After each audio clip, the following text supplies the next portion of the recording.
Hello dear students, आज हम respiratory infection disease का अगला जो डिज़ीज़ है उसको कवर करेंगे। एक है इन्फ्लुएंज़ा, दूसरा है डिप्थीरिया। एक के बाद हम एक डिज़ीज़ को कवर करते हुए आगे की ओर देखेंगे। फर्स्ट है आपका इन्फ्लुएंज़ा। इन्फ्लुएंज़ा क्या होता है? इन्फ्लुएंज़ा एक फ्लू है और एक इन्फ्लुएंज़ा जो है ये इन्फेक्टियस डिजीज़ है जो कॉज करता है आरएनए वायरस से। और ये जो वायरस है ये एक फैमिली है वायरस की, ऑर्थोमैक्सोविरिडी। उसके फैमिली का है ये आरएनए वायरस, उसकी वजह से ये इन्फ्लुएंज़ा कॉज करता है।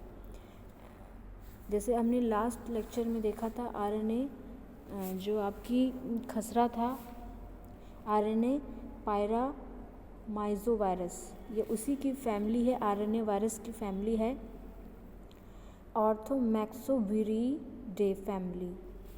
ये आमतौर पे फ्लू के रूप में जाना जाता है। ये मनुष्य के अलावा भी पक्षियों में, स्तनधारियों में यानी मैमल्स में होता है। और इसकी कॉजेटिव एजेंट क्या है हमने देख लिया, एक वायरस है आरएनए वायरस का, ऑर्थोमैक्सोविरिडे फैमिली की होती है। अब ये मेनली तो काफ़ी टाइप के होते हैं, इनके कैटेगराइज हैं ए और बी और सी में। उनको देखते हैं ज़रा सा। जो कॉजेटिव एजेंट में जो कैटेगराइज हैं, ये influenza A, influenza B and influenza C. Influenza A जो होता है, ये वायरस जो है ये बर्ड्स में, ह्यूमंस बींग्स में एंड मैमल्स में पाए जाते हैं। मैमल्स मतलब वे जो मिल्क फीडिंग करते हैं। बी, इन्फ्लुएंज़ा बी में क्या देखा जाता है, ये मेनली ह्यूमंस बींग्स में होते हैं। और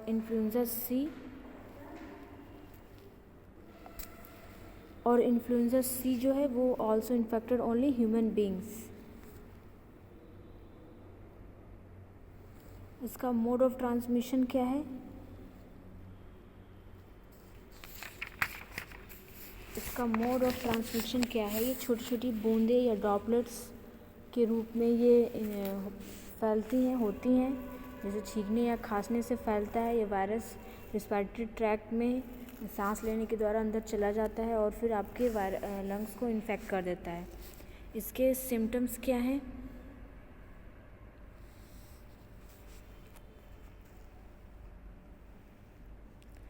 सिम्टम्स है respiratory tract is the first organ to get affected by the influenza.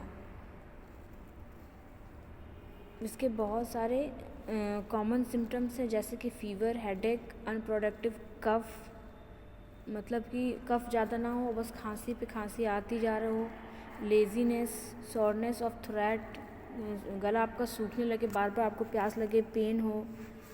फिर कंजेशन, जैसे छाती में आपके जैसे लग रहा है बहुत कुछ बड़ा सा पत्थर रख दिया हो, दबाव सा महसूस हो रहा हो, आपको उलझन महसूस हो रहा हो, बॉडी एक्ने, स्नीजिंग।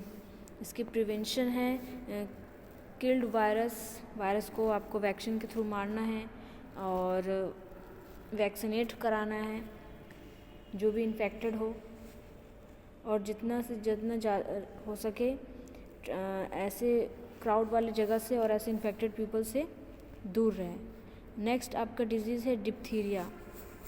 डिप्थीरिया ये एक अपर रिस्पिरेटरी ट्रैक्ट इन्फेक्शन है, जिसकी पहचान ये होती है कि गले में खराश होने लगेगा, बुखार होने लगेगा या टॉन्सिल होने लगेगी। ये मेनली इसका सिम्टम्स है। डिप्थीरिया अपर रिस्पिरेटरी ट्रैक्ट इन्फेक्शन है। इसके कॉजेटिव एजेंट क्या है? इसके कॉजेटिव एजेंट है कॉर्नियोबैक्टीरियम डिप्थीरिया, और ये मेनली ग्राम पॉजिटिव रॉट से बैक्टीरिया होती है। ठीक, इसके कॉजेटिव एजेंट है कॉर्नियोबैक्टीरियम डिप्थीरिया। इस वायरस की वजह से आपको डिप्थीरिया हो जाता है। अब इसका मोड ऑफ एक्शन क्या है? इसका मोड ऑफ एक्शन यही है, droplets infection. Primary mode of throw में इसके क्या होता है, ये ट्रांसमिटेड होता है one person to another person, और एक हेल्दी पर्सन को इन्फेक्टेड कर देता है। It's also transmitted fomites. दूसरा सिम्टम्स इसका क्या है? सिम्टम्स इसके कॉमन सिम्टम्स थकावट है, बुखार है, फैटिग्यू है, या फिर तो आपको आपके पैचेस अपीयर होंगे, कैरेक्टरिस्टिक ग्रे और yellow coloured patches appear.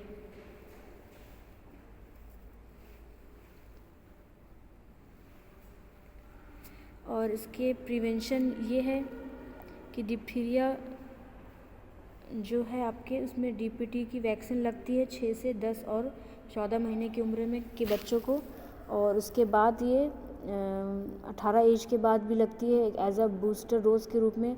TT का वैक्सीन देना चाहिए at a age of 5 year, और जितना हो सके डॉक्टर से कंसर्न रखना चाहिए। हाइजीनिक प्रॉपर होना चाहिए, जो पेशेंट है उसको आइसोलेट होना चाहिए होम पे या हॉस्पिटल पे, और अपनी हाइजीन का, अपने स्वास्थ्य का अच्छी तरह से ख्याल रखना चाहिए। Okay, thank you class.